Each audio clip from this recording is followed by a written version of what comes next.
Hello friends, আমি তনুশ্রী। আমার রান্নাঘরে আর একটা রেসিপি দেখার জন্য ফ্রেন্ডস আপনাদের সবাইকে জানাই স্বাগত। ফ্রেন্ডস, আজকে রেসিপি করব বিট ভাজা। বিট অনেকে অনেক রকম করে, আজকে আমি এটা বিটটাকে একটু অন্যরকম করব। দেখুন, বিটটাকে আমি গ্রেটারে ঘষে রেখেছি ফ্রেন্ডস জলের মধ্যে। মশলার থালিতে আছে নুন, সাদা তিল, হলুদ, কালো জিরে, কাঁচা লঙ্কা, সরষের তেল। ফ্রেন্ডস, বিটটা ঘষে আমি জলের মধ্যে রেখেছি অনেকক্ষণ ধরে। এবার একটা ঝুড়ি নিয়েছি, ঝুড়িটার মধ্যে বিটটাকে জলটা ঝরিয়ে নেব। ফ্রেন্ডস, আগে থেকে গ্যাস অন করে আমি কড়াইটা বসিয়ে দিয়েছি। খালি কড়াইয়ের মধ্যে প্রথমে আমি তিলটাকে একটু লাল লাল করে ভেজে নেব।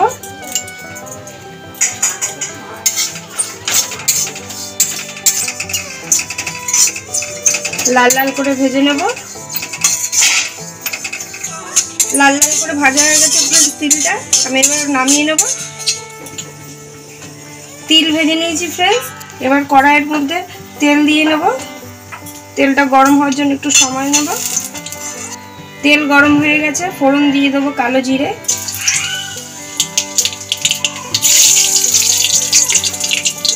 কাঁচা লঙ্কা, একটু নাড়িয়ে ভেজে নেব।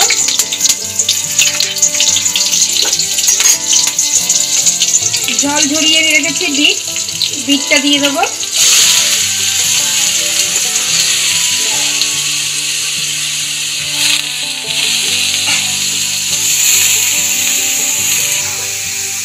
বিটের মধ্যে দিয়ে দেবো আমি নুন স্বাদ মতো, হলুদ। এবার শুধু নাড়িয়ে চাড়িয়ে ভাজতে থাকবো ফ্রেন্ড। বেশ কিছুক্ষণ ধরে ফ্রেন্ড নাড়াচাড়া দিয়ে ভেজে নিয়েছি। মোটামুটি ভাজা হয়েই এসছে। গ্রেটারে যেহেতু ঘষা, তাই জন্য খুব তাড়াতাড়ি সেদ্ধও হয়ে গেছে ফ্রেন্ড।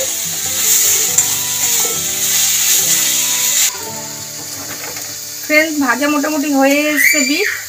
আমি স্বাদ মতন একটু চিনি দিয়ে দিলাম। পোস্ত আগে থেকে লাল লাল করে ভেজে রেখেছিলাম ফ্রেন্ডস, পোস্তটাও দিয়ে দিলাম। তিল।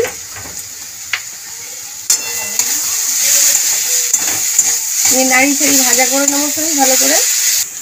তিল ভাজা দিয়ে ফ্রেন্ডস বিট ভাজা হয়ে গেছে ফ্রেন্ডস। এবার আমি নামিয়ে নেবো এটাকে।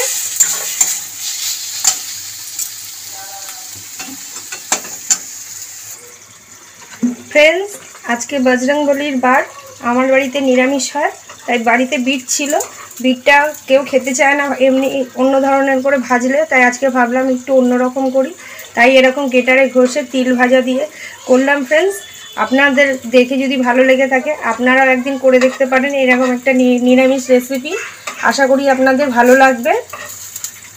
ভালোবেসে প্রতিদিনের মতন বলবো একটা লাইক, শেয়ার, সাবস্ক্রাইব করে দেবেন ফ্রেন্ডস ভিডিওটা দেখে। Thank you. ভালো থাকবেন, সুস্থ থাকবেন।